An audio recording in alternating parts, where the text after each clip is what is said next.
Hello and welcome back to Bookish. I'm here with another book review today, and that is a review of the detective story Bluebird, Bluebird by Attica Locke. I was made aware of the existence of this book and a forthcoming book in the series that Ms. Locke has started by Jaclyn over at 6 Minutes From Me, and I will link the video where she mentioned, I think, the sequel to Bluebird, Bluebird in the show notes down below.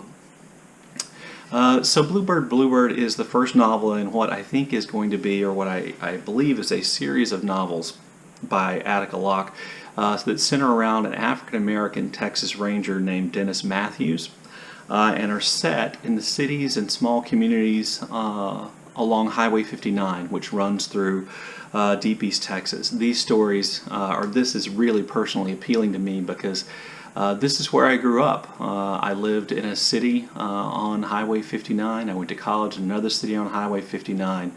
I learned to fish in lakes off Highway 59. I explored Highway 59 pretty much from Houston to Texarkana. So these really are, this book, Bluebird, Bluebird, and the sequel, I think, are really going to kind of appeal to me as novels set in my home area, in an area that I know very well. Attica Locke was a lawyer living and working in Houston before she started writing novels. She writes detective stories and I believe legal thrillers. And as she became successful as a writer, she stopped working as a lawyer. She's had novels nominated for awards for mystery and for writing legal fiction. I believe her novel Darkwater Rising was nominated for an Edgar Award, and this novel, Bluebird, Bluebird, actually won an Edgar Award for Best Novel. So she's quite accomplished in kind of writing in these two genres.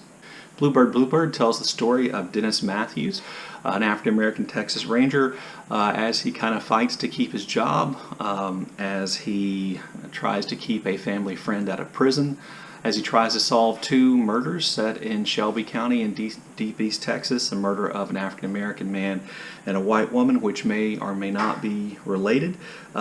He has to go to a tiny community in Shelby County, Texas, and then work to keep himself and his allies in that community and in solving that crime alive.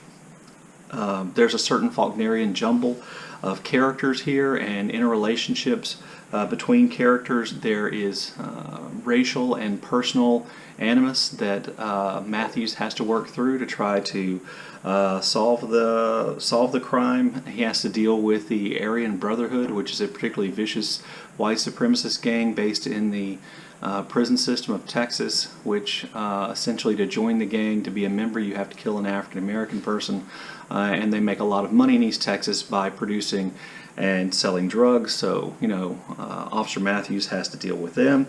To solve these crimes, Dennis has to battle through old resentments and uncooperative sheriff's department. He has to deal with his own kind of personal issues. He has to deal with the reputation of his family. He has to battle the widow of one of the victims, the husband of the other victim. He has to battle with the resentment of the African-American characters that he comes into initially. He has to battle with the resentment of white citizens of this tiny community who feel like he's just there trying to stir up racial trouble. He has to work through all of these problems in trying to solve these two crimes, and in solving other mysteries that go back further than these two crimes. Locke deals with all these issues beautifully. This is a really well-crafted example of a detective story. The characters themselves are oftentimes characters who you will find familiar, but Dennis Matthews, the African-American Texas Ranger, is fairly unique as kind of detectives. And as you know, within the detective genre, that detective who's going to become your recurring character over and over again is incredibly important. I think she succeeds in creating a relatively unique character in Dennis Matthews, and she's a good writer.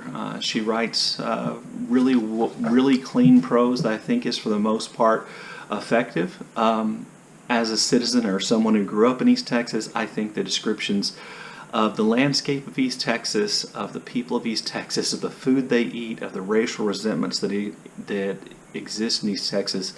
I think all those things are pretty much perfectly drawn, and so I think she did a good job in making these stories really a part, or making the East Texas landscape, both human and physical, a real kind of part or a character within the novel. So this is a really good detective novel, I think. You know, I don't read a whole lot of genre fiction, but I would give this, you know, I would rate this as a good book. I really look forward to the next book in the series, whose title right now I can't remember, but Jaclyn mentions it in her video, and this is definitely a series that I think I could get into because of that personal connection to East Texas, but also because of the quality of the writing and the stories. So if you've read Bluebird, or any of the other books by Attica Locke, look forward to seeing your comments in the comments section, and as always, thank you for watching.